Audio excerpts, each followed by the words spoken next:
mais uma reunião pública de estudos e passes, onde nesse horário de 19h30 nós estudamos o livro dos médiuns. Na noite de hoje, durante a palestra, nós estudaremos o capítulo 27, Contradições e Mistificações. O estudo vai estar a cargo do nosso companheiro Célio Gomes. E no momento dos passes nós vamos comentar o capítulo 5, item 25, que fala da melancolia, estudo que estará a cargo da nossa companheira Rita de Cássia. Todos nós, quando aqui chegamos, recebemos uma mensagem, nós vamos fazer agora a sua leitura. É uma mensagem ditada pelo espírito Odilon Fernandes, contida no livro Mediunidade e Caminho, de Carlos Bacelli, e ela tem como título Contradição Mediúnica. Então nos diz assim o nosso companheiro espiritual: meditemos com atenção na resposta que os espíritos deram a Allan Kardec sobre o tema ora em estudo. Os espíritos superiores jamais se contradizem. Os médiuns, entretanto, podem adulterar, consciente ou inconscientemente, o pensamento dos espíritos. Os próprios espíritos, quando se servem de intermediários entre si e os homens, podem ter as suas ideias deturpadas. Explicamo-nos melhor. Dependendo da formação doutrinária do médium, ele pode intervir na opinião do espírito sobre determinada questão. É aqui que fica mais caracterizada a participação do médium no intercâmbio espiritual. Essa interferência pode ser positiva ou negativa. Se o médium não concorda com o que o espírito escreve ou fala por seu intermédio, ele irá oferecer-lhe certa resistência. De outras vezes, é o espírito que, emitindo à distância o seu pensamento ao médium, carece servir-se de intermediários espirituais que estejam mais próximos ao medianeiro, consequentemente se sentindo prejudicado no assunto sobre o qual foi questionado ou espontaneamente deseja abordar. É como se pedíssemos a alguém que se fizesse o portador verbal de um recado nosso. Em raras ocasiões, o recado chegará ao seu destino sem que seja prejudicado em seu conteúdo. Em essência, é isto que leva os homens a dizer que determinado espírito se contradisse ao tratar de um mesmo assunto por médiuns diferentes. Precisamos ainda levar em consideração que os espíritos de mediana elevação podem mudar o seu modo de pensar. Por que lhes negarmos este direito? Às vezes acontece também que um certo grupo esteja amadurecido para ouvir certas opiniões e outros não. Embora primem pela verdade, os espíritos esclarecidos procuram aguardar o melhor momento de dizê-la. Questionado por Pilatos sobre o que era a verdade, Jesus preferiu silenciar. Entretanto, ele a revelara aos seus apóstolos, chegando mesmo a instruí-los em segredo. Atentemos ainda para as palavras, diferentes colunas de espíritos. Isto quer dizer que entre nós, os espíritos, existem divergências como as que existem entre os homens. Diversos centros espíritas, embora inscrevam o nome de veneráveis benfeitores em suas fachadas, permanecem sob a influência de espíritos pseudo-sábios. À medida que o grupo mediúnico vinculado a determinado núcleo de atividade espiritual se esclarece, os espíritos que a ele prestam assistência, se não acompanham o seu progresso, vão sendo substituídos por outros mais esclarecidos. A questão que examinamos é complexa. Que os homens não vejam simples contradição, onde o que existe é falta de um conhecimento maior sobre os problemas que cercam o intercâmbio mediúnico. Os espíritos superiores, buscando evitar esses aborrecimentos, quando sentem necessidade de comunicar-se com os homens, valem-se quase sempre exclusivamente dos médiuns com os quais tenham formado uma certa afinidade. não que eles sejam propriedade exclusiva de tais médiuns, ou vice-versa, mas porque estabeleceu-se entre eles, ao longo do tempo, uma identidade que, por agora, escapa à nossa capacidade de análise. Odilon Fernandes. Então, embalados por essa página, que certamente vai servir também de subsídio no estudo do Célio, nós vamos fazer a nossa prece para então iniciar propriamente o nosso trabalho. Querido Mestre Jesus, queridos amigos, dirigentes da nossa casa, estamos aqui, Senhor, mais uma vez, nos apresentando ao estudo, ao trabalho, muito gratos, Senhor, por esta oportunidade. Queremos rogar as suas bênçãos, a sua proteção, o envolvimento, Senhor, aos nossos irmãos que na noite de hoje farão uso da palavra. Que tenhamos, Senhor, o nosso coração e a nossa mente abertos ao estudo, à instrução e às boas vibrações que no dia de hoje emanarão sobre nós. Que Deus então possa nos envolver a todos e que possamos assim, Jesus, em teu nome, em nome dos amigos espirituais dirigentes da nossa casa, em nome de Kardec, de Leon Denis, sobretudo em nome de Deus, considerar iniciada a nossa reunião de estudos e passes da noite de hoje. Graças a Deus.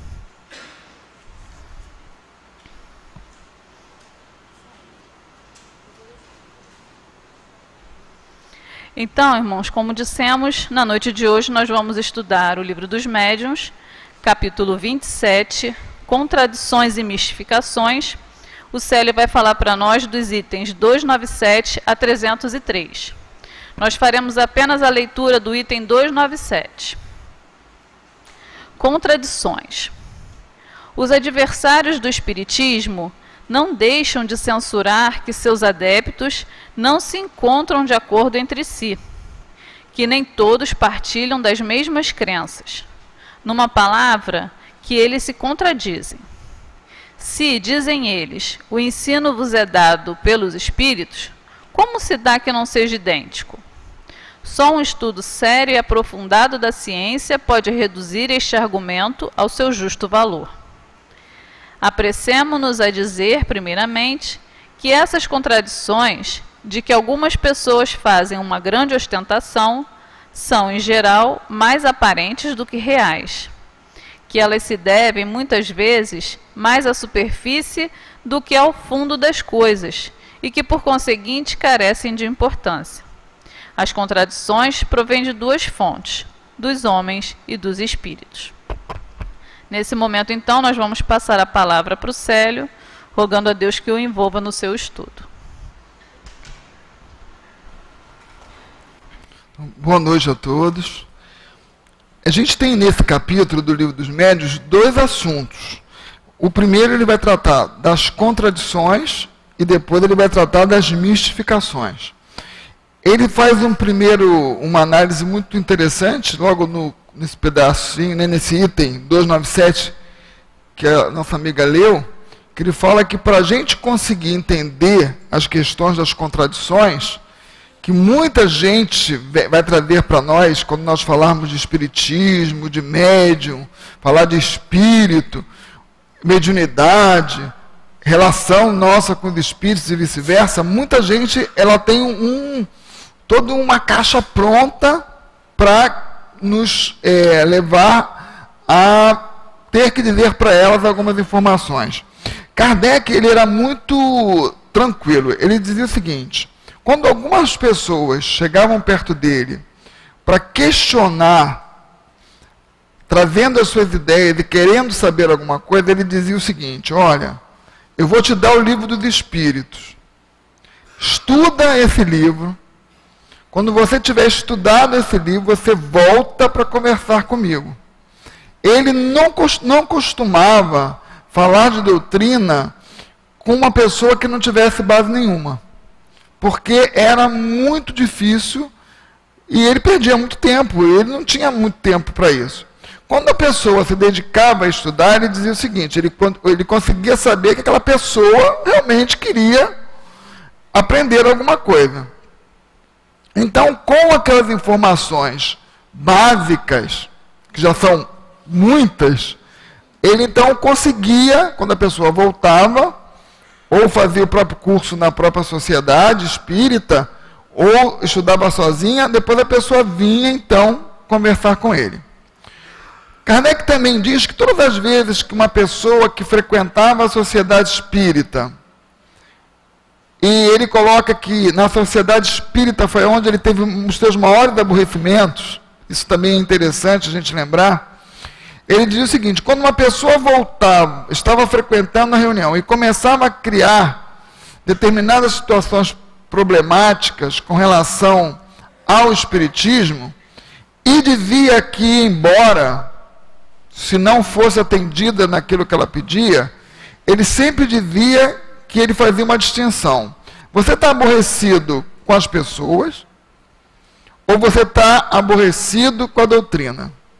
Se a pessoa dizia que estava aborrecido com as pessoas, ele tentava entender e fazer uma harmonização na situação. Quando a pessoa dizia que estava aborrecida com a doutrina, ele dizia para a pessoa estudar de novo, e se a pessoa dissesse que fosse embora por isso, ele nunca ia atrás da pessoa para trazê-la de volta. Pode parecer estranho, né? Poxa, a pessoa saiu do centro, nunca mais voltou, a gente vai se informar. Por que não voltou? Ah, porque não concorda com a doutrina. Então ele dizia, a doutrina é muito consoladora, a doutrina é muito esclarecedora, a doutrina é muito libertadora, e se a pessoa realmente não consegue enxergar isso, não está madura para isso, deixa ela lá, porque senão ela vai trazer problemas. Então, imagina que lidar com tudo isso, como era complexo para ele, e notando que a gente estava falando de uma doutrina que estava surgindo, que muito pouca gente tinha um amadurecimento, não é, daquele ensino. Bom, passamos esses anos todos, estamos aqui com o mesmo capítulo. Uma coisa importante, e eu até admirei muito, porque quando a gente estuda para falar, a gente aprofunda mais, eu vi um monte de coisa boa, muito boa nesse capítulo. E a primeira coisa que ele diz é que a gente precisa estudar profundamente. Então, estudar profundamente não é passar o olho. Né? Estudar profundamente não é, eu estudo hoje, um ponto aqui, um ponto ali, vou saltando tudo, deixo algumas coisas. Não, ele tem que estudar mesmo. Então, para a gente aprender, tem que estudar. O segundo ponto, ele diz que de duas fontes vêm as contradições, dos homens e dos espíritos. Por que ele está dizendo isso? Porque espírito e homem, nós poderíamos dizer que são as mesmas coisas. Não é? Só que um está com corpo físico e o outro está sem. Mas se a gente fosse pegar essencialmente, homem e espírito é a mesma coisa. Só tira o corpo igual. Então, todas essas confusões que a gente faz como homem, a gente também faz como espírito. Não é? Então, todas as nossas, por exemplo, se eu tenho um preconceito sobre alguma coisa, e eu vivi aqui com esse preconceito, se eu desencarno com esse preconceito, eu continuo, porque o preconceito está no espírito. Porque é uma questão moral. Então, está no espírito. Por exemplo, se eu tenho uma ideia fixa sobre uma determinada questão, ou até mesmo um trauma que eu vivenciei sobre determinada questão, eu vou levar isso também comigo, depois que eu desencarnar. Então não muda muito essa questão de homem e espírito, é a mesma coisa. Tudo bem até aí? Então, nós vamos chegar no plano espiritual e achando que os espíritos lá são todos muito bem esclarecidos, todos chegam a consenso, todos negociam muito bem. Não, nós vamos encontrar essa confusão toda que a gente encontra aqui. Então, para que a gente consiga aprender bem isso, a gente tem que pensar muito individualmente. Ou seja, trabalhar muito como indivíduo para lidar com as coisas. Para poder ter argumento para lidar com as coisas. Se a gente não tiver essa argumentação forte, a gente vai se envolvendo também naquilo tudo. E aí ele vem e diz umas coisas assim muito interessantes, que eu vou pegar pontos, quando ele diz o seguinte, que primeiro, os espíritos não são mais do que a humanidade despida do corpo. Acabamos de falar. Então vemos que tirou o corpo, somos todos espíritos iguaizinhos com as mesmas confusões que a gente cria. Agora, olha o que ele diz, que cabe a nós distinguir o verdadeiro do falso, o bom do mal. E isso que o Espiritismo nos leva.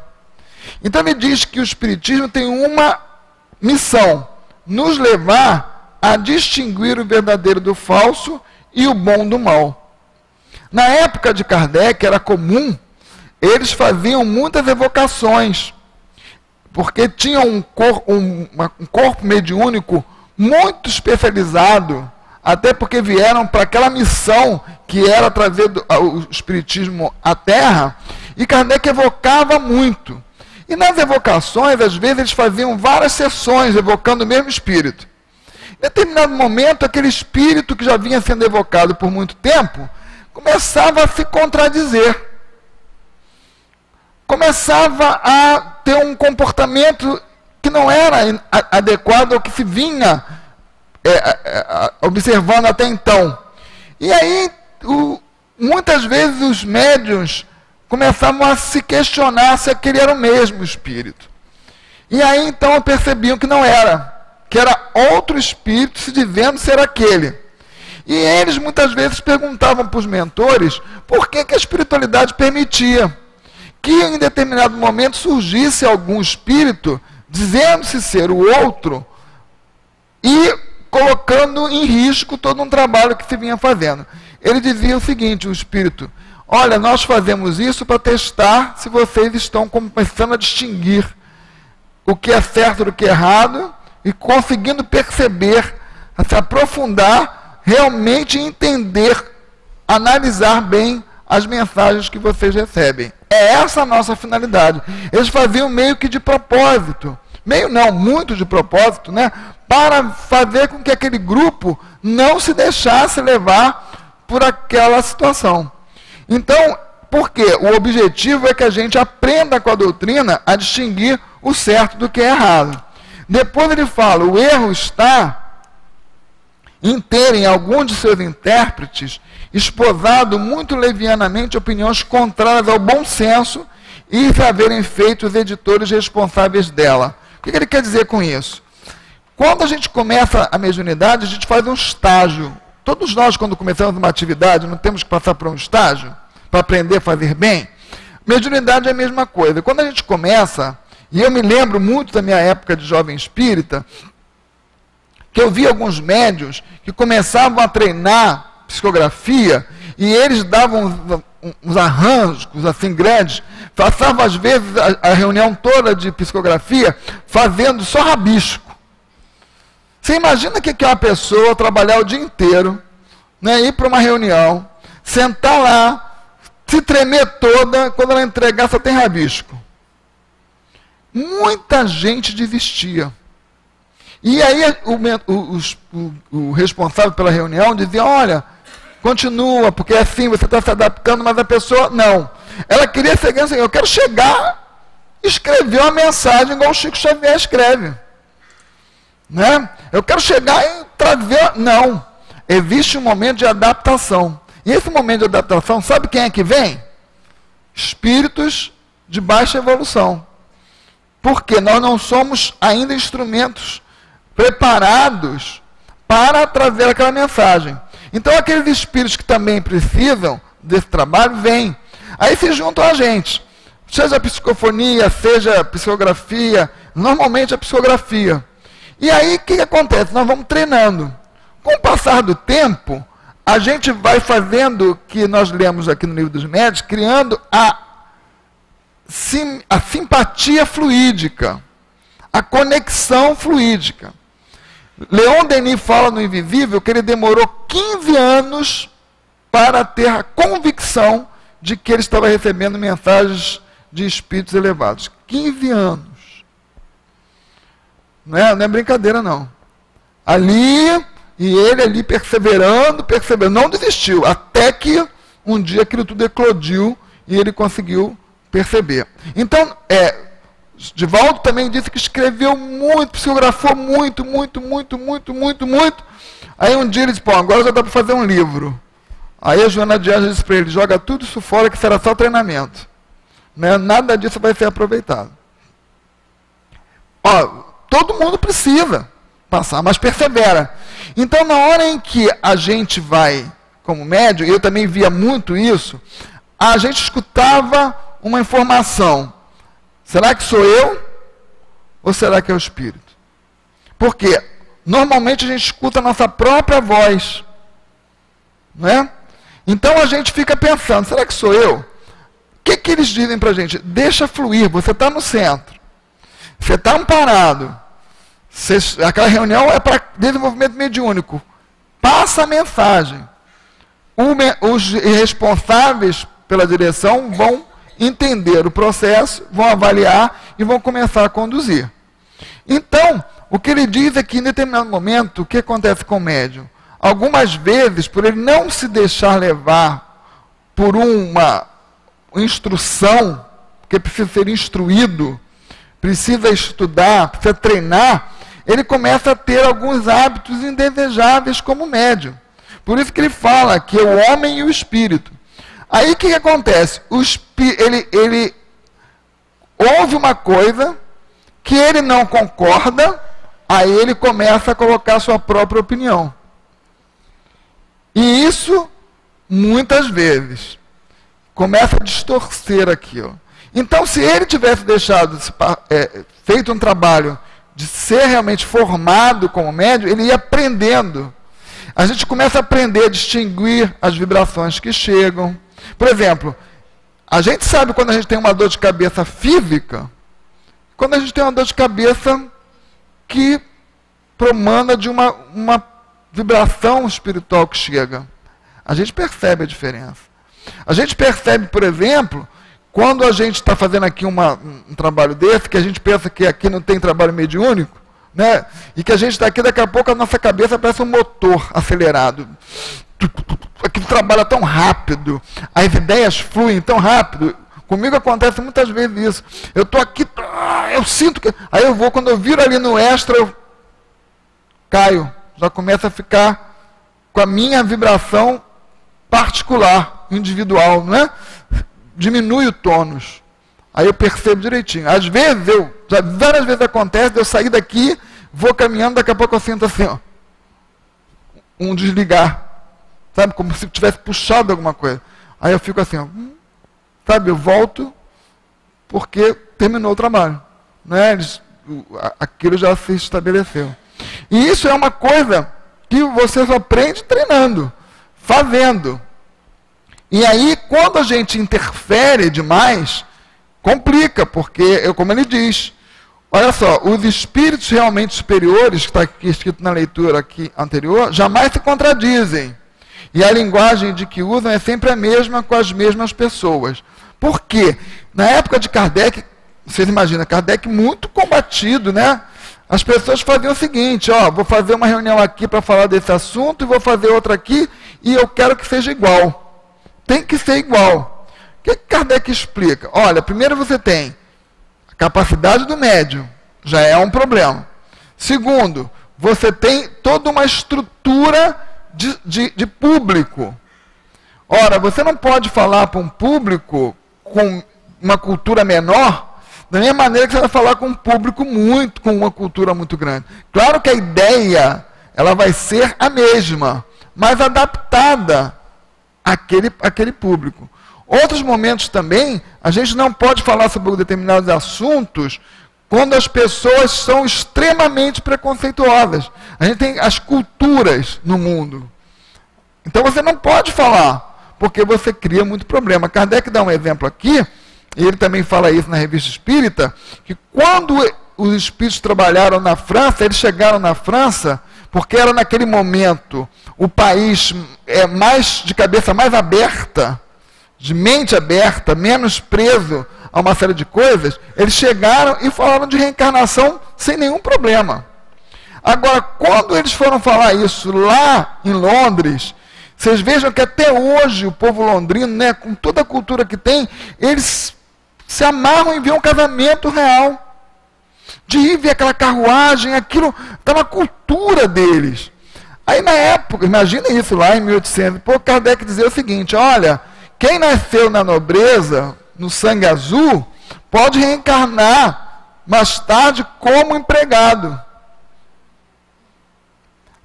Quem foi senhor de escravo pode nascer na próxima existência como escravo. Isso era abominável. Não aceitar, o orgulho não conseguia aceitar. Então eles preferiram não falar em determinadas culturas sobre esse assunto. Mas, por quê? Porque senão a doutrina ia ser dizimada antes de nascer. Porque não haveria como manter. Então, agora, os espíritos superiores, eles vão falar igual, claro, adaptando-se à necessidade de cada um. Eles falam aqui, não é de bom aviso atacar bruscamente os preconceitos. Quem faz atendimento fraterno, que é outro trabalho mediúnico importante, sabe disso. Às vezes a gente vai sentar para um atendimento fraterno e uma pessoa vem falar do seu problema. E a gente identifica claramente que o problema dela se chama orgulho. Que ela é orgulhosa pra caramba. E normalmente a gente identifica isso quando a pessoa diz assim, não, porque o fulano fez isso comigo, porque o fulano fez isso comigo, porque o fulano fez isso comigo, porque eu não mereço isso, poxa, eu não preciso passar por isso. Ela nunca nada. Ela não tem nenhuma participação. Né? Aí você olha e diz o quê? Você pode dizer para a pessoa, olha só, você é orgulhosa pra caramba, você é orgulhoso pra caramba, você não, a pessoa vai embora, não volta nunca mais. Então a gente tem o quê? Pensa bem, perdoa, não é? Essas coisas são para testar a gente. Tem que amaciar a situação. Porque a pessoa não vai entender. Então é o que ele está dizendo aqui, olha, a gente não pode atacar bruscamente o preconceito. Não significa que a gente não vai atacar. Mas olha, ele diz, bruscamente. A gente tem que ir fazendo um planejamento. E falando, até conseguir fazer com que as pessoas entendam. É para os trazer pouco a pouco a verdade. Devagarzinho a gente vai conseguindo fazer a pessoa entender. Porque, gente, são histórias, às vezes milenares, de preconceito. A pessoa não vai conseguir. E é melhor que ela fique aqui reclamando, mas fique aqui, do que ela nunca mais vir. Né? Vamos tentar. Claro, sempre, gente, sempre com aquela visão de Kardec. A doutrina é ótima. Se a pessoa começar, como eu já passei por experiência, a gente quer, aqui mesmo, gente, aqui, já passei por experiências incríveis aqui, falando, né? Uma vez eu era muito jovem, e falando aqui, uma vez eu comecei a falar aqui no centro, e chegaram duas moças, muito, assim, soltas, né? Aí quando eu sentei, eu escutei, gente, uma falar assim para a outra, lindo ele, né? Eu olhei para o lado, olhei para o outro, bom, e eu falando na palestra, e ela me jogava beijo, piscava o olho, e eu fazendo a palestra, o que eu vou fazer? É uma prova, eu tenho que passar por isso, né? Tá ali. Outras vezes você está falando e a pessoa estava assim para você, ó. Fazia assim. Cotovelo no outro. E você está ali. Quando a gente coloca essa vibração aqui, né, é para ajudar mesmo, é uma corrente fluídica importante. Agora, e a gente não está, eu estou aqui, você está olhando e você vê. Complicado. Então a gente precisa estar muito firme, porque não é pedido, nós não somos firmes, eu não sou firme pessoalmente, mas a casa ajuda, mas que a gente fica impactado, fica. Né? Não é uma coisa fácil. Aí ele diz aqui, ó, não se deve tomar como contradição o que muitas vezes não é senão parte da elaboração da verdade. Então a gente está elaborando uma verdade. Né? A gente está criando uma verdade. Todos os espíritos têm a sua tarefa designada por Deus. Desempenham-na dentro das condições que julgam convenientes ao bem dos que lhes recebem as comunicações. Então, por isso que a gente fala, é bom eu ficar pipocando, vou numa casa, vou na outra, vou na outra, vou na outra, vou... Não, escolhe. Por quê? eu venho aqui na segunda-feira, no sábado, enfim. O que a espiritualidade faz? Ela começa a nos conhecer. E ela começa, então, a preparar os recursos para cuidar de nós. Recursos são esses, fluídicos. Então, ela sabe, aquele companheiro virá nas reuniões, segunda-feira, então eles começam a trabalhar na espiritualidade, organizando para quê? Enquanto nós estamos ouvindo uma palestra, eles estão trabalhando a nossa mente, aplicando passes, ativando a nossa atenção para determinados pontos do estudo que são importantes para que a gente mude pensamento. Às vezes você diz, quantas pessoas vêm aqui e dizem assim, o Senhor falou para mim. Não, isso tudo tudo é organizado. A espiritualidade organiza. E podem ter certeza que às vezes a pessoa até ouviu o que eu não disse. Mas a espiritualidade organiza para que a pessoa possa ser beneficiada.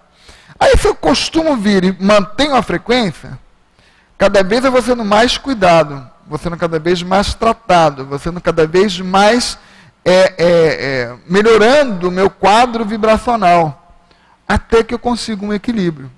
Agora você imagina, eu venho hoje, aí só venho daqui a 25 dias, daqui a pouco eu não quero mais vir aqui, eu vou na outra para ver como é que é a reunião lá. Já contei para vocês isso, vou recontar. Uma vez eu fui ajudar um amigo meu que tinha um bar no Meia a limpar a cozinha dele.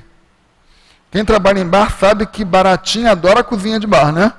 Então, aquelas baratinhas miudinhas que você pode fazer dedetivo, daqui a pouco está cheio de novo, é uma coisa impressionante. Então ele me pediu ajuda, eu fui lá, tirar todos aqueles bicos de fogão e tudo, mas no salão continuava se servindo comida, cerveja, e tinha uma moça com um grupo bebendo desde mais ou menos as 9 horas da manhã. Quando chegou 15 para as 2, ela disse assim, gente, eu tenho que ir embora, que eu tenho que ir para a reunião do Leon Denis. Assim, aí vocês pensam assim, todo mundo que vem aqui sabe, vai vir para cá, né? Não, a pessoa ainda não tem a noção. E ela veio para a reunião. Porque ela ainda assim, vou lá tomar o meu passe, né? Mas quando essa pessoa vem, aí vocês veem, nós temos tudo. A gente vê, não se dá conta de que a gente tem tudo. E aí a pessoa vai ser tratada nas possibilidades que a espiritualidade pode. Muitas vezes até tem que ser blindada a sua vibração. Não é? Não significa, gente, que essa pessoa seja melhor ou pior do que a gente porque bebeu cerveja, não é isso. É porque o organismo exala um fluido que é um fluido que não tem uma qualidade, né? Como nossos próprios pensamentos às vezes são até mais deletérios. Mas eu quero só para entender que a gente tem que perceber. Então, mantenha a constância. Vai criando um vínculo. De preferência no mesmo dia, no mesmo horário. A espiritualidade vai saber, ele estará lá, ela estará lá. Vamos começar a criar. Começa a aproximar de nós espíritos que trabalharão conosco. Então vamos lá, vamos fazer o curso de médios. Eu venho num dia, passo 4 sem vir, como é que vai fazer a conexão? Se eu não tenho frequência. Você não vai fazer nunca. Então a gente pode até ter mediunidade, mas a gente não faz dela um bom uso, um uso com qualidade. A gente faz dela como a gente vai. Eu tenho um dom artístico, mas eu não sou disciplinado, né, para treinar o meu dom artístico, eu vou sempre ser um artista medíocre. Porque eu não desenvolvi o meu dom. Tá certo? Até aí? Tudo bem? Então vamos ver mais aqui o que ele fala. Para se discernir do erro à verdade, preciso se faz que as respostas sejam aprofundadas e meditadas longa e seriamente. É um estudo completo a fazer-se. Para isso é necessário tempo como para estudar todas as coisas. Então recebemos uma informação. Imagina se a gente vem aqui e recebe uma informação e não tem menor noção de nada. Era o que o Kardec não fazia. A pessoa pediu, eu quero uma mensagem de mediúnica. Ele diz, estuda o livro dos Espíritos primeiro. Sabe por quê? Se você vir aqui pedir uma mensagem de um Espírito, você não sabe nem o que é aquilo, aquilo não tem valor. Não tem valor nenhum. A gente vai olhar em uma página que alguém, a pessoa diz assim, qualquer um podia ter escrito isso. Não é? Ela não percebe. Não dá valor àquilo. Então ele diz, estuda primeiro, frequenta as reuniões, as palestras. Outra coisa importante, por que a casa espírita tem que ter o estudo? O pessoal fala assim, aquela casa espírita é muito fraca, ela só estuda. Né? Não tem nada, a gente não vê ninguém tremer, a gente não vê ninguém... Porque a mediunidade, como a gente falou, ela tem... o espiritismo é muito claro, ele diz assim, olha, mediunidade, ela tem os transes, você pode ter uma mediunidade inconsciente, uma mediunidade semiconsciente, uma mediunidade consciente. A melhor de todas é a consciente. E a pessoa às vezes pensa, não, que a melhor de todas é a inconsciente, né? Que ela não participa de nada. Mas o espírito, não. Vocês imaginam um médium que tenha um aprofundamento de transe mediúnico, inconsciente? Quanta bobagem pode fazer? Se ele não tem filtro. Aí o que a doutrina espírita faz? Olha, aprende o livro dos Espíritos, que vai ter uma parte lá moral importante, para a gente começar a colocar, não é, os limites onde a gente não está muito bem. Depois que a gente passa disso, tem o Evangelho para apoiar a gente. Depois ele diz, agora vamos trabalhar mediunicamente com uma coisa que está aqui nesse livro, nesse capítulo, que é impressionante, é maravilhosa para a gente. Daqui a pouco a gente vai chegar nela. Então, o que ele está dizendo aqui? Que a gente precisa gostar de estudar. Outra coisa também, é obrigatório ser médium? Não tem gente que diz assim, você sofre e vai sofrer a vida inteira porque você não quer trabalhar mediunicamente. Não já ouviram isso? Mas a doutrina espírita não fala isso. Ela fala assim, se você deseja ser médium, o faça com consciência. Se não quer, não procure se envolver com isso. Então não é algo imposto. É algo que a gente consiga entender. Tem pessoas que dizem assim, eu não quero ser médium porque eu tenho medo dos espíritos.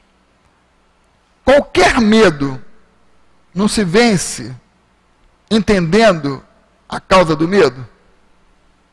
Então, se eu entender o que é espírito, como ele se comunica, como é que eu me predisponho a trabalhar com ele, eu vou perder o medo, porque eu vou estar esclarecido. Agora, eu tenho medo, mas eu também não quero perder esse medo. Eu quero continuar com esse medo. Aí a gente fala, você tem medo ou você não quer ter compromisso? Eu não quero ter compromisso. Sem compromisso não se pode ser médium. Porque você tem que ter uma disciplina, um horário, né? Se dispor a fazer, se organizar para conseguir servir. Se não tem, não adianta. E não vai ser por isso que a pessoa vai sofrer a vida inteira, não.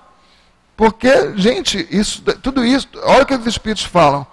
Qualquer ideia que nos aprisiona à vontade não provém de um bom espírito. Então, a partir do momento que a gente é pressionado, porque dizem para a gente que se a gente não for médio a gente vai sofrer, a gente está caçando o nosso livre-arbítrio. E isso não pode provir de uma fonte boa. Agora, quando a pessoa se predispõe a, poxa, eu quero ajudar porque a mediunidade me propicia ajudar meus semelhantes, é uma oportunidade a mais para que eu possa servir ao bem, aí sim, vai fazer com carinho, vai fazer com cuidado. Ele diz aqui, então, que a gente precisa ter esse tempo. Então, eu recebo uma mensagem, lá ainda trabalhando, né, o meu processo de aprendizado. Tenho que ter tempo para aprofundar. Tenho que confiar nas pessoas que estão me orientando. Essas pessoas que me orientam podem ter falhas? Muitas, são iguais a mim. Não é? Mas a gente vai... Se a gente também já começou a estudar, a gente pode levar todos juntos a um consenso. Agora, precisa que a gente se coloque sempre com respeito. Eu até posso identificar que aquela pessoa que organiza o grupo não está bem. Às vezes você percebe até que você já até avançou mais no conhecimento do que ela. Mas ela está ali porque alguém a colocou ali. Tem que ser respeitada. Porque o respeito é algo que deve ser primordial em qualquer relação humana. Não é? Então a gente precisa disso. E tentar, com argumentos respeitosos, mostrar que pode ser que exista um equívoco. Pode ser que tenha uma outra forma de ver aquele assunto. Aí eu vou fazer o quê? Eu posso trazer fonte, eu posso pegar livro. Aí vocês podem dizer, mas a pessoa não quer ouvir porque ela se acha dona da verdade. Como diz ontem falaram, como disse o Divaldo Franco, todo mundo morre, né? Um dia o companheiro também vai ter que deixar aquilo ali. Mas a gente continua perseverando. Por quê?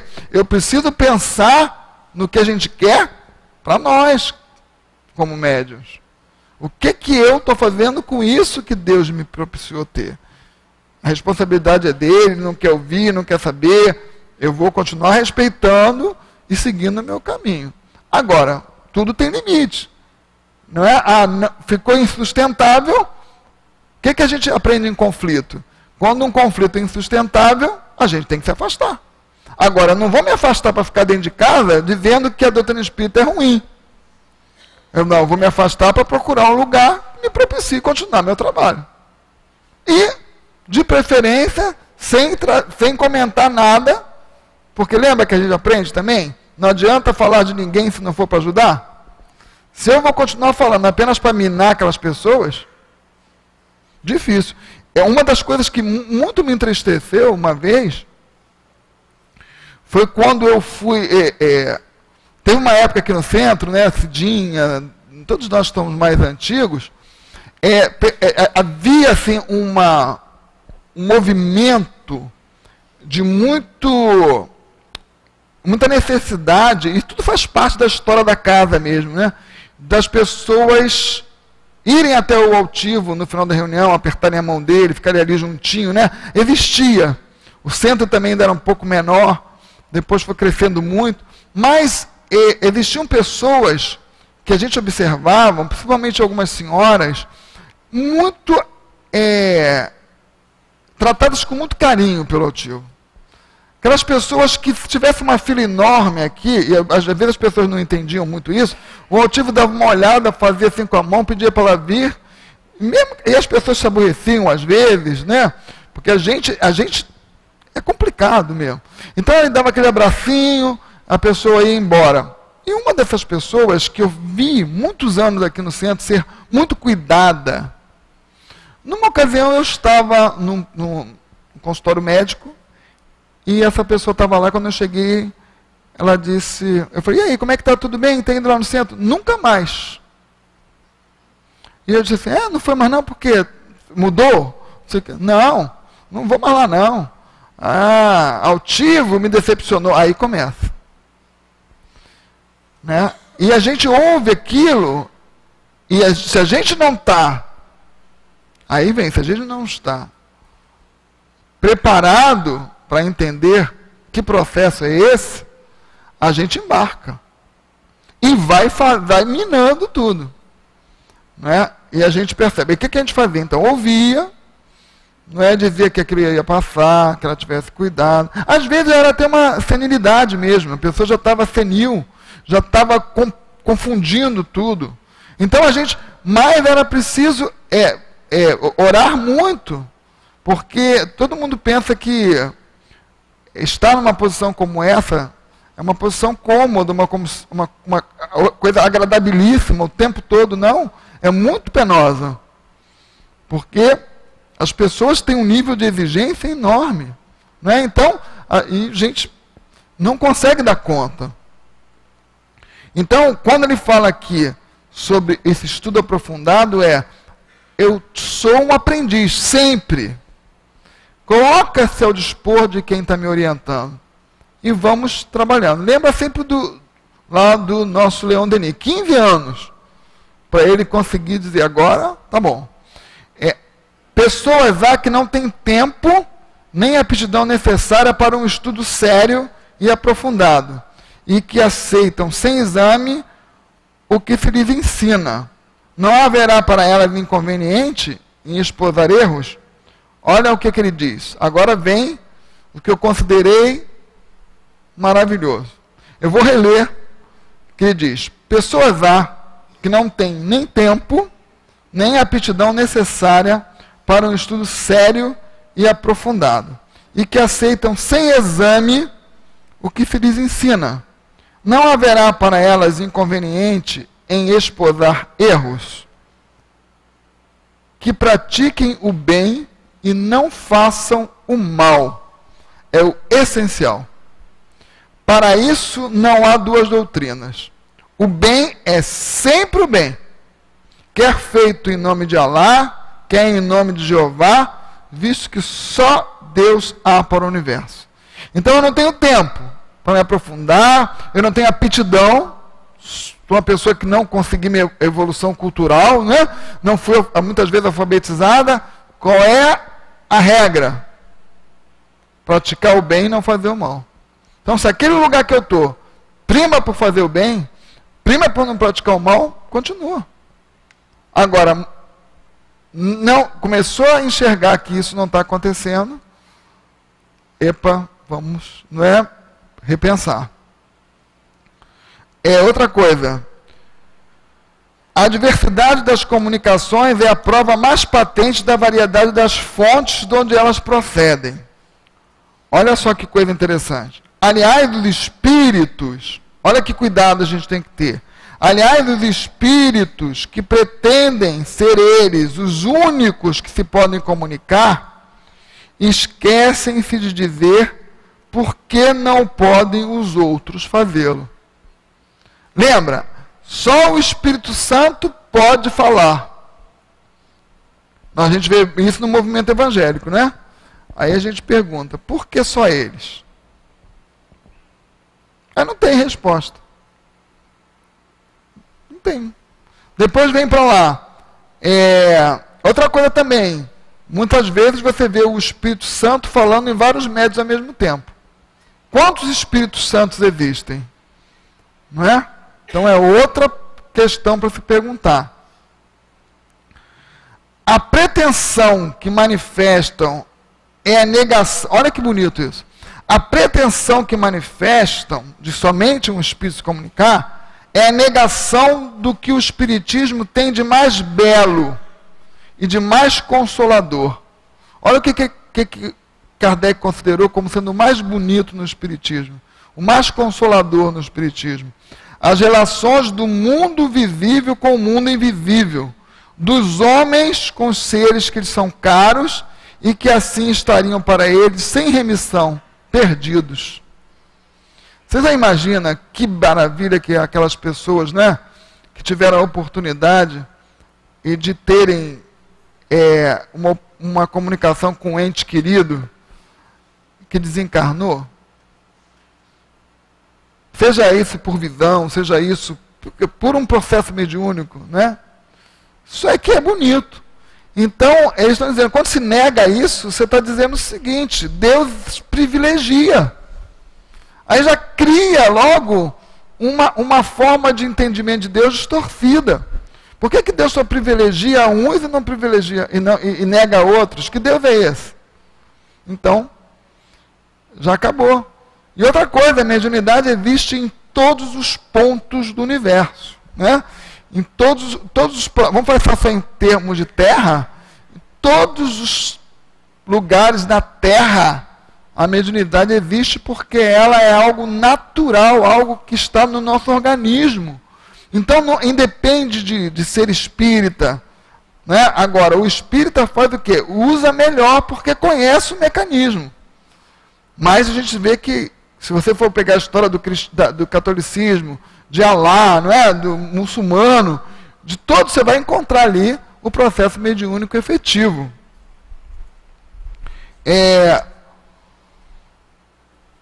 Outra coisa também, quando ele fala das contradições, que a gente já falou, que os espíritos também variam, porque, como a gente falou, são a alma dos homens, cada um sabe um pouco mais ou um pouco menos. E podem ficar, e alguns são muito sérios, que são os pseudo-sábios. Aqueles que tudo querem saber e sabem um pouco de cada coisa, ou inventam quando necessário, porque não conseguem dizer, não sei, né? Não conheço. Então eles querem tudo saber.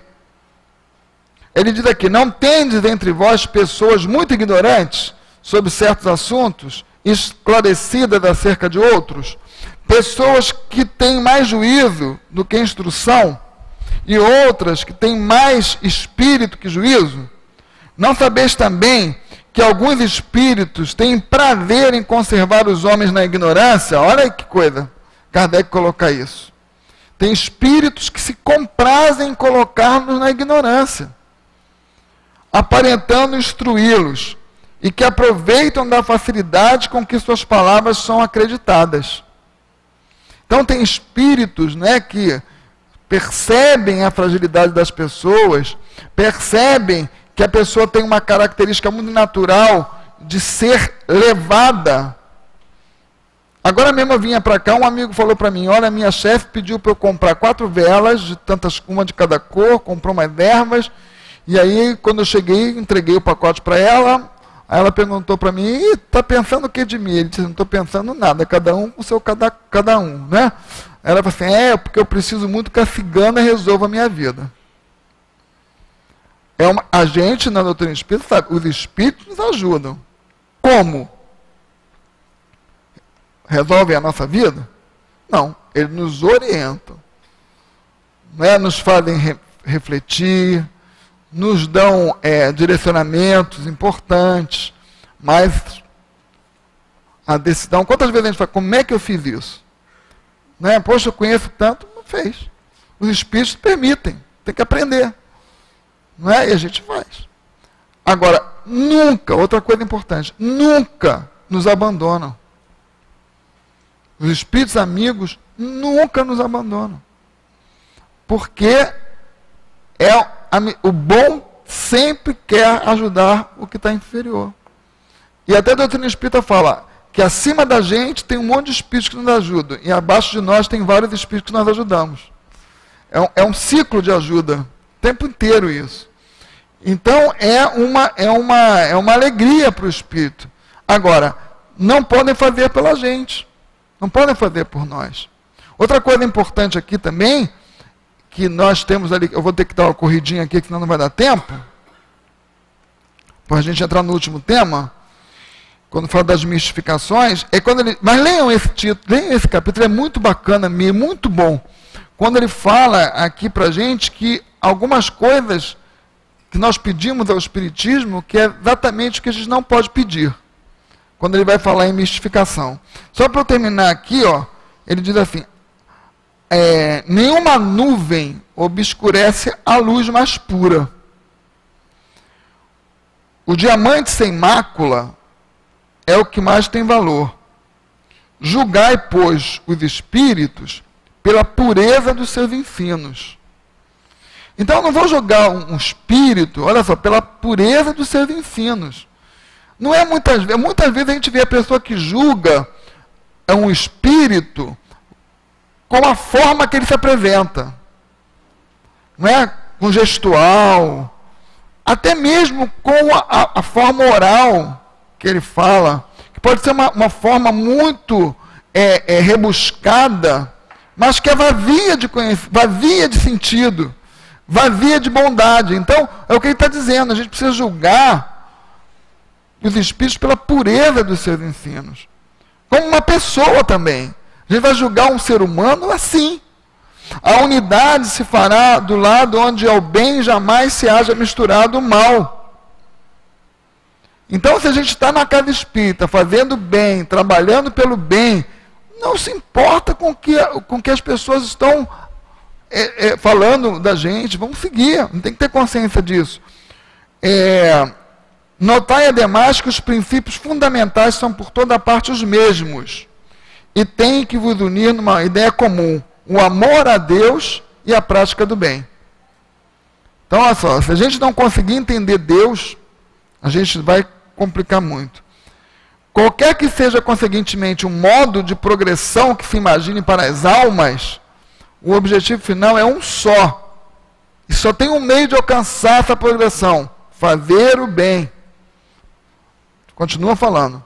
A melhor doutrina é a que melhor satisfaz ao coração. Olha, não está dizendo que é a doutrina espírita, que é o cristianismo, não. Se eu estou lá fazendo o bem, me propiciam fazer o bem, essa é a melhor. Né? Aí eu vou terminar aqui. Quando ele diz aqui, nas mistificações agora, olha, ele diz, ser enganado é desagradável. Ainda mais o é se for mistificado. Porque a pessoa tem consciência de que está mistificando. Então ele diz aqui, olha, ele diz aqui, ó, o espiritismo tem por fim o melhoramento moral da humanidade. Os espíritos os vêm instruir e guiar no caminho do bem, e não nas honras e nas riquezas. Nem vêm para atender às vossas paixões mesquinhas. O que ele quer dizer com isso? Que nós só vamos ser mistificados quando nós formos buscar no espiritismo ou nos espíritos, porque no espiritismo não deveria ter essa volta, mas nos espíritos, aquilo que não é para se buscar. Então ele está dizendo o seguinte: se eu vou lá buscar riqueza, eu vou ser mistificado. Se eu for lá buscar honra, também. Se eu for lá buscar paixões mesquinhas, eu vou também. Sabe por quê? Os espíritos que estão lá estão de acordo exatamente com isso que eu estou buscando. Então o que ele está dizendo aqui, o que a gente tem que buscar no espiritismo, e ele fala aqui com muita clareza, é que a gente deve buscar, sinceramente, um aprendizado para nos tornarmos pessoas melhores. Aprender a amar a Deus e fazer o bem. Se eu for buscar isso, em qualquer lugar que eu for, eu nunca vou passar pela mistificação. Agora, se eu for lá, me arrumo um trabalho, me arrumo um emprego, né? Eu posso até pedir, claro, aos espíritos, estou desempregado, né? Está difícil. Me mostra um meio que eu consiga atingir esse objetivo. Me esclarece onde eu posso estar errando, não é? Então eu vou pedir. Agora, quando eu chego lá, é o seguinte: olha, eu vou te dar isso e você me dá um emprego. Aí já esqueceu que os espíritos não precisam de nada material. Já vou começar a criar problema para a minha vida. Né? Eu vou lá, vou pedir dinheiro. Eu quero dinheiro. Beleza. Os espíritos lá vão dizer: tá bom, faz isso, faz aquilo, que a gente vai te dar dinheiro. E a pessoa, muitas vezes, faz. Então, o que ele está dizendo é o seguinte: não é isso que o espiritismo se propõe. O espiritismo se propõe a nos ensinar a amar a Deus e nos tornarmos melhores. E diz isso, o espiritismo não quer ninguém perfeito. Porque logo no início do livro dos Espíritos ele diz: reconhece o verdadeiro espírita pelos esforços que a gente faz para domar as nossas más inclinações. Né? Então é quem está tentando, quem está na busca, numa busca consciente, numa busca sincera de se tornar uma pessoa melhor. Mas a gente só consegue isso, lembrando Jesus também, quando ele fala que a gente tem que amar a Deus acima de todas as coisas. Quando a gente conseguir ir entendendo cada vez mais Deus, entendendo Deus, entendendo Deus, entendendo Deus, entendendo Deus, aí a gente vai começar a enxergar assim: não é um peso servir ao meu próximo. É uma alegria, é quase que uma honra. Né? É uma honra, como Jesus se sentiu honrado de vir ajudar a gente. Aí você não tem mais preguiça, você não tem mais, não fica contando o tempo que estou ali, não fica reclamando porque está ajudando ninguém. Não, a gente já entendeu. E aí vai, não é uma série de... Aí chega um ponto, como chegou o Chico Xavier, como chegou Madre Teresa, como chegou Eurípides Barçanufo, Bezerra de Menezes. Esses espíritos foram entendendo Deus. E aí então, por mais que fossem criticados, por mais que fossem... Não, mas agora, e nós, para concluir, então é seguir. Quando a gente partilhar com os espíritos, qual é essa proposta? Eu quero aprender a amar a Deus e fazer o bem. É para isso que eu vou me relacionar com os espíritos. Para mais nada.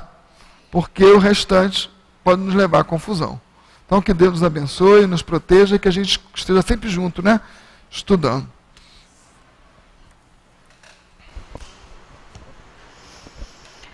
Nós agradecemos ao Célio pelo seu estudo, reforçando, né, algo que ele disse na fala dele sobre esse capítulo, né? Deixamos a sugestão aos irmãos que façam a leitura dele em casa, porque é um tema muito interessante. É sempre importante nós que estamos aqui buscando o estudo doutrinário, nos instruirmos, conhecermos os processos, os mecanismos, né, que envolvem a mediunidade.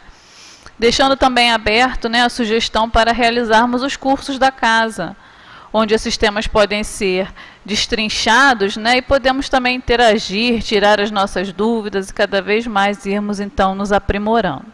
Então que Deus abençoe o nosso Célio e com certeza ele vai estar conosco aqui outras vezes. Agora nós vamos passar para a segunda parte do nosso trabalho, que consta dos passes e do comentário do Evangelho, que será realizado pela nossa irmã Rita. O texto do Evangelho na noite de hoje está no capítulo 5, Bem-aventurados os aflitos, nas instruções dos Espíritos. É o item 25, que trata sobre a melancolia. É uma mensagem do Espírito François de Geneve, que foi ditada em Bordeaux. Sabeis por que uma tristeza indefinida às vezes se apossa de vossos corações e vos faz achar a vida tão amarga?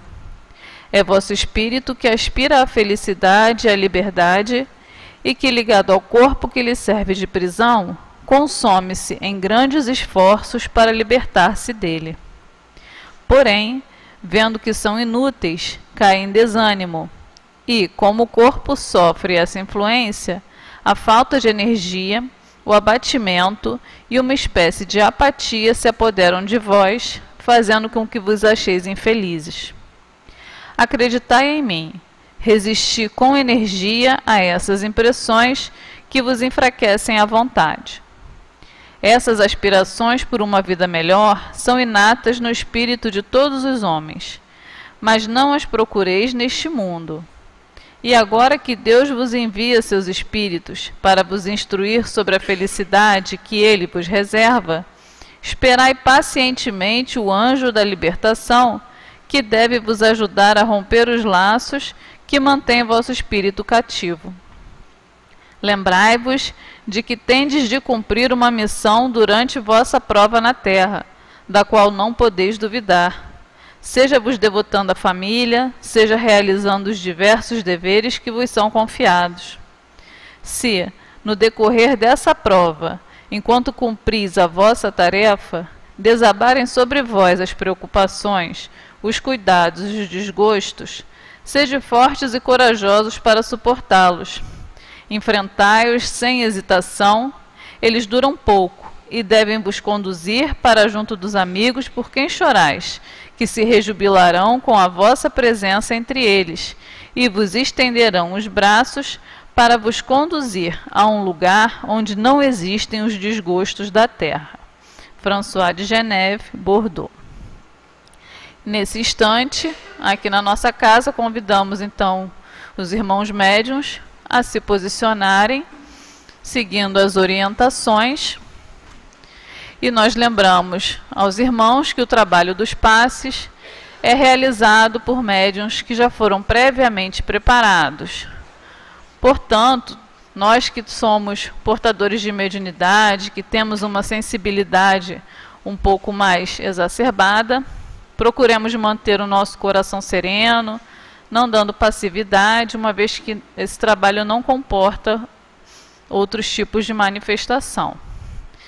Nós que estamos em casa acompanhando pela internet, também podemos usufruir deste momento, nos colocando em sintonia com os nossos benfeitores espirituais, ouvindo e refletindo a mensagem do Evangelho, acompanhando o comentário, buscando fazer nossas orações, rogar o envolvimento pelos nossos benfeitores, que nesse momento se encontram bem próximos a nós, nos socorrendo nas nossas necessidades, nos orientando, nos estimulando nas nossas lutas.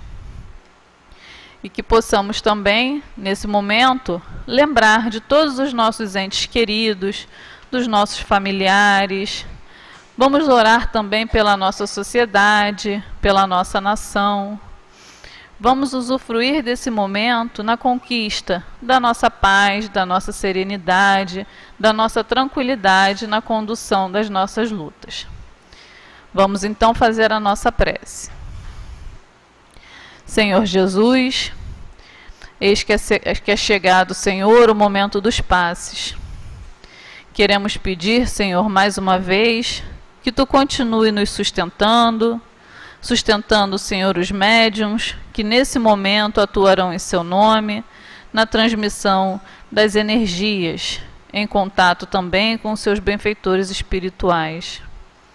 Que possamos, Jesus querido, neste momento também, estar disponíveis a receber os fluidos, Senhor, que nos ajudarão na cura do nosso corpo e do nosso espírito. Que Deus possa nos envolver neste momento e que possamos, então, em Seu nome, considerar iniciado o nosso momento de paz. Que assim seja. Graças a Deus. Que a doce e serena paz do Mestre Jesus possa nos abençoar e nos manter firmes no propósito do trabalho no bem. Que os médiuns que de muito bom grado aqui se encontram possam realizar esse trabalho dos passes na colaboração que é dada de cada um de nós médium aos espíritos que nos orientam. O tema de hoje do Evangelho, que nos fala da melancolia, nos leva a refletir com relação a esse estado melancólico que muitas das vezes nos encontramos. A melancolia, ela é um estado mórbido, caracterizado pelo estado mental e físico, que podem ser manifestações de vários problemas psíquicos. E hoje também ela é considerada como uma das fases da psicose maníaca depressiva. Mas a melancolia também ela pode ser vista como um distanciamento da realidade. Nesse distanciamento da realidade, nós sentimos muitas das vezes saudades de alguma coisa, saudade de alguém, saudade de algumas situações. Vamos lembrar que somos espíritos imortais e que essas saudades que muitas das vezes sentimos nesse processo melancólico aí que passamos algumas vezes, nos leva muitas das vezes a termos saudade da vida espiritual. E aí nos sentimos saudades de Deus, saudade do Pai mesmo, sabe? Deus Pai. E aí vamos buscar dentro da doutrina espírita o que é que a doutrina nos recomenda, o que é que a doutrina nos auxilia nesse momento dessa dificuldade que é esse estado melancólico. Saímos dessa realidade, né? E nesse sair da realidade, o que nós precisamos buscar para retornar à nossa realidade atual de espírito na carne? Precisamos aprender efetivamente a olhar para dentro de cada um de nós. Precisamos efetivamente aprender a nos rever. O que é que está me levando a sair da minha realidade? O que é que eu estou fazendo que me tira do real? Vamos aproveitar todo esse pentateuco que temos hoje na doutrina espírita, que nos leva a refletir, que nos leva a nos rever. Santo Agostinho, na questão 919, quando ele nos afirma que precisamos conhecer a si mesmo, e na 919A, que ele nos leva a entender que esse conhecimento de si mesmo passa pelo relacionarmos com o outro,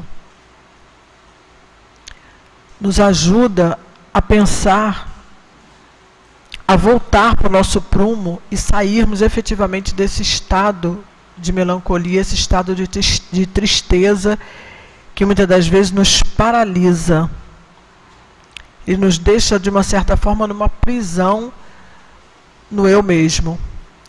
Então, para que a gente possa efetivamente sair dessa prisão efetiva do eu, que a gente viva efetivamente melhor com o outro, que aprendamos a nos relacionar. A partir do momento que nós aprendemos a nos relacionar, nós aprendemos a nos respeitar. E com isso, nós vamos aprendendo efetivamente a desenvolver melhor o nosso íntimo moral. E é com isso que nós devemos aproveitar aos estudos, como também já foi falado aqui pelo Célio, a gente aproveitar tudo que uma casa espírita nos oferece para podermos buscar o nosso reequilíbrio mental e o nosso reequilíbrio espiritual, o nosso reequilíbrio moral. Não percamos mais tempo e aproveitemos bastante tudo o que a nossa casa espírita nos oferece. Temos muitas frentes de estudos nessa casa para que possamos efetivamente nos entender melhor e nos resolvermos com a gente mesmo. Que Jesus possa nos abençoar nessa semana, que possamos ter uma semana de muita paz, de muita sabedoria, muito discernimento, muita perseverança no bem e no amor. Que Jesus nos leve em paz e com muito amor em nossos corações. Muito obrigada, Senhor, com a graça de Deus. Senhor Jesus, amigos benfeitores espirituais, estamos, Senhor, muito felizes e muito agradecidos por esta oportunidade que tivemos na noite de hoje, do estudo, da instrução, mas também de receber, Senhor, os fluidos benéficos do passe. Que possamos, Senhor, nesta noite, sair daqui levando as melhores vibrações, levando para os nossos lares, para os nossos entes queridos, nossos familiares, todo o envolvimento, Senhor, todas as bênçãos que recebemos na noite de hoje. Que tenhamos, Senhor, renovadas as nossas forças, o nosso ânimo, o nosso otimismo, para não esmorecermos nas nossas lutas e cada vez mais trabalharmos, Senhor, em nosso benefício e em benefício de todos aqueles que dividem conosco a jornada. E assim, Jesus, em Teu nome, em nome de Deus, em nome dos amigos benfeitores espirituais, dirigentes de nossa casa, em nome de Leon Denis e de Allan Kardec, consideramos então como encerrada a nossa reunião de estudos e passes da noite de hoje. Graças a Deus. Uma boa noite a todos, um bom retorno.